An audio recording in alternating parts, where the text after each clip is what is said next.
Do you find it difficult to clean occupied patient rooms in your healthcare facility? The right steps are important to help reduce the spread of healthcare-associated infections. Today, I'll review the 8 steps you should perform to thoroughly clean an occupied patient room in a healthcare facility.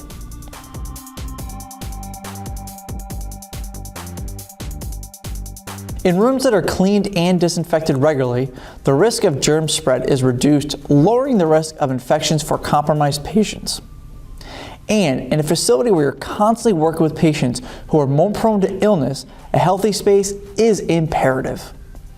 Not only will proper cleaning and disinfection reduce the spread of HIIs, but it will also increase patient satisfaction and result in higher scores on satisfaction surveys. The 8 steps I'll review will help your janitorial team complete thorough cleaning and disinfecting of an occupied patient room.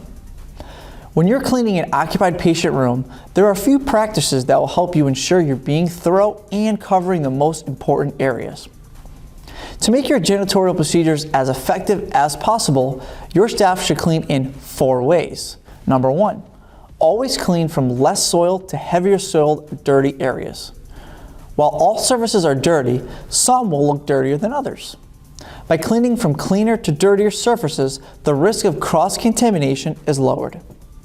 Number 2, clean from top to bottom.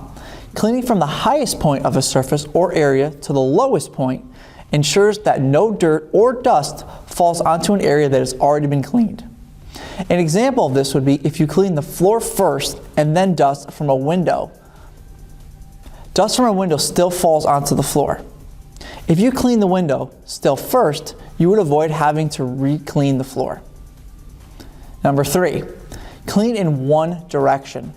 When cleaning is done in a pattern, you're less likely to miss an area. There are a few patterns you can choose from, like left to right, where you start from near the door or end at the other side of the room. You can also clean back to front. Number 4, prioritize high-touch surfaces. High-touch surfaces are surfaces that are touched often and can spread illnesses. These high-risk surfaces rooms should be cleaned at least once a day to remove and kill illness-causing germs, bacteria, and pathogens. High-touch surfaces in a patient room include doorknobs, phones, chairs, toilets, hand-washing sinks, and floors. Low-touch surfaces, like walls, should be cleaned on a weekly basis. Now that we've talked about the best cleaning practices, let's talk about what you need to clean an occupied patient room. To clean an occupied patient room, you're going to need microfiber cloths or wipes, a wet floor sign, trash can liners, surface cleaner, disinfectant, glass cleaner, a vacuum or dust mop, a double bucket or microfiber mopping system, gloves, protective eyewear, and a face mask. To clean and disinfect occupied patient rooms in your healthcare facility, you should follow the following steps. First, you should visually check the current condition of the patient to be sure you and your staff can safely complete routine cleaning. If a patient requires airborne precautions, your staff may not be able to clean as normal. You should also check for any bodily fluids that need special cleaning. And finally, you should check any obstacles or issues that may cause cleaning hazards. Second, empty the trash cans in the room. Any large debris that can be put into the trash should be done in this step. If the sharps container is full, replace the container with a new, clean one. Third, you should apply disinfectant to the empty trash can bin. You should apply disinfectants as the 3rd step so that the disinfectant can reach the required dwell time as your staff cleans the remaining surfaces in the room. Next, high touch point surfaces should be cleaned and disinfected. Like I mentioned before, high touch surfaces can be surfaces that are often touched and can spread illnesses to infection from person to person. In an occupied patient room, these surfaces include doorknobs, bed rails, chairs, meal trays, toilet seats, and hand washing sinks. You should clean any visible soil load from each surface first and then apply a disinfectant.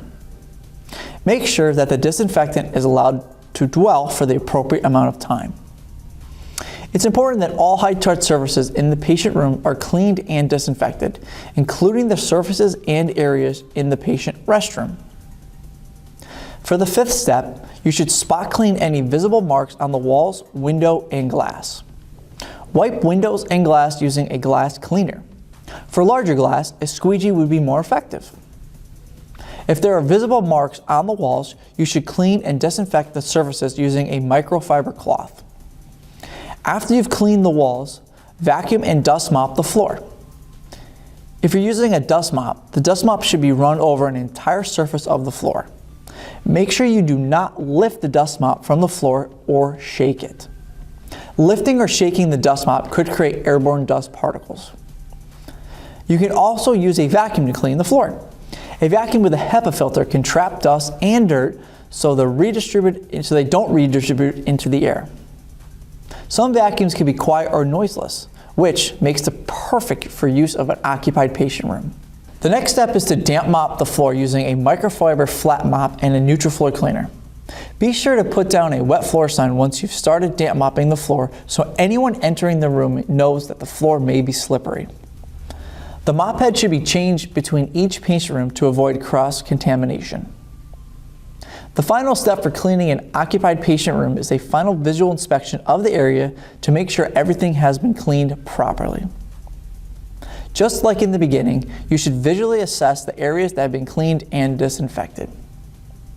During the inspection, it's important to check that no area of visible soil load was missed. You should also make sure that the area is dry before removing that wet floor sign. By cleaning and disinfecting occupied patient rooms using the best practices, your cleaning staff can create a more comfortable, cleaner environment for the people in your building. If you have any questions about how to clean an occupied patient room, you can read our full article or reach out to a specialist for more information.